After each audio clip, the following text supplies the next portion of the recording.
Hi there, my name is Kyle Kuhnhausen. I'm a 29-year-old car builder out of Cresswell, Oregon. I run Kuhnhausen Metal Concepts. This is the 64 Corvette I built, Ballistic Beige. The car is a visceral experience. It's not too flashy so that you can appreciate the craftsmanship and the traditional needs on a hot rod, but at the same time it'll draw you in and it'll, I hope, drop your jaw to the floor. It's on an Art Morrison chassis. It's a Builder Series chassis, so I've done all the body mounts, all the cross members, all the suspension geometry changes like the front sway bar, and a few things to make it more performance focused so I could tuck those huge 295 front tires with full 35 degrees of steering at full droop.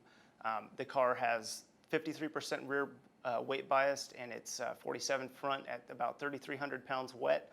I did that by scaling the car as I built it and placing items in locations to make it more of a balanced build.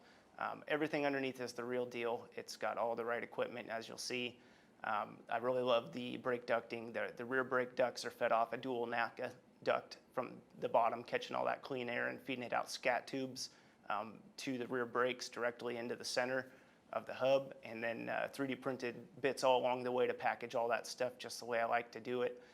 The Rick's tank is all custom mounts.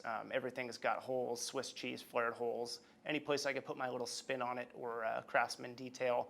I've got the battery, the remote brake booster, the vacuum pump, the oil cooler, all that's out back. And the oil cooler is actually pretty neat in that I wanted the rear exhaust holes to function. The client liked the aesthetic of them, so I built a custom shroud with a titanium exhaust pipe and its own external fan. So once the thermostat kicks, you actually get hot air out the back of that car, like an exhaust. It's a little bit of a fun play there. As you'll see, the engine bay, it's LT4. All the ARP bolts are hand machined by me to mill the heads down in a 3-step process. The cooling package is kind of my baby. I wanted it to work just like a C7 Corvette.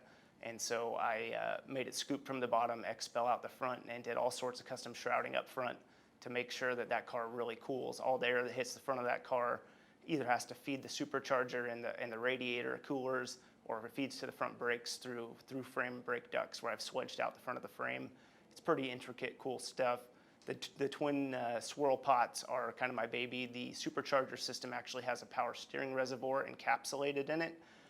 It was kind of a prototype, but it worked so well I had to call the steering rack manufacturer and make sure that it was okay to run that cool, and it ended up working out really well. The top of the blower lid's all hand blocked out.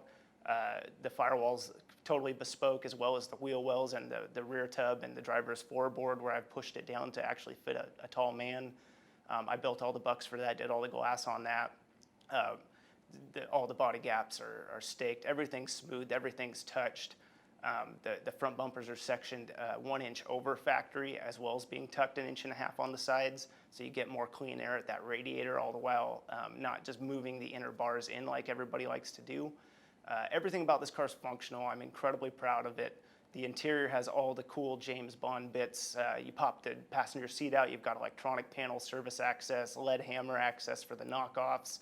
Pop the driver's seat forward, you've got the PDM.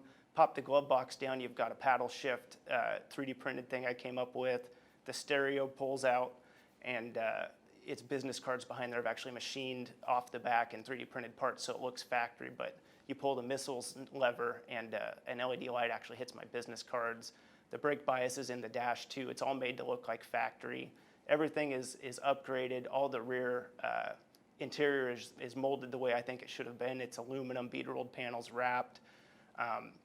Everything about this car, you can just feel the passion. The body lines are so crisp. Everything works. The thing's built to just go flog on the racetrack or drive down to the cruise. It's docile in town, but at the same time, it's vicious. I really am proud of what I did on this car, and I think that you'll see all the fabrication forward bits and all the craftsman TIG welding and everything I've done to make this thing just ooze quality. I really love the space it's carved into the pro touring Corvette market. And I stand behind my work on this. I think it's some of my best.